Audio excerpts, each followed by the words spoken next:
शाहरुख खान की प्रियंका से ताल्लुकात की अफवाहें, किंग खान ने खामोशी तोड़ दी। सच क्या है, आइए जानते हैं। किंग खान और प्रियंका चोपड़ा ने फिल्म डॉन में एक साथ काम किया। इसी दौरान दोनों के दरमियान बहुत अच्छी दोस्ती हो गई थी, यहाँ तक कि वो अक्सर पार्टीज, नाइट क्लब्स और दीगर इज्तिमात में साथ नजर आने लगे थे। यहाँ तक कि शाहरुख खान की अहलिया गौरी खान समेत इंडस्ट्री के कुछ लोगों ने इस दोस्ताना ताल्लुक की मुखालफत की और शाहरुख खान को प्रियंका से दूर रहने का मशवरा भी दिया।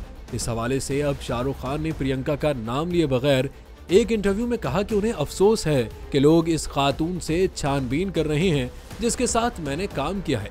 शाहरुख खान का कहना है कि प्रियंका एक छोटी सी मासूम लड़की है जिसने मेरे साथ अपने कैरियर का आगाज किया। किंग खान का मजीद कहना था कि हमने अच्छे दोस्तों की तरह एक साथ स्क्रीन पर काम किया, लेकिन ये बदकिस्मती की बात है कि हमारी इस दोस्ती को गलत रंग में ढाल दिया गया।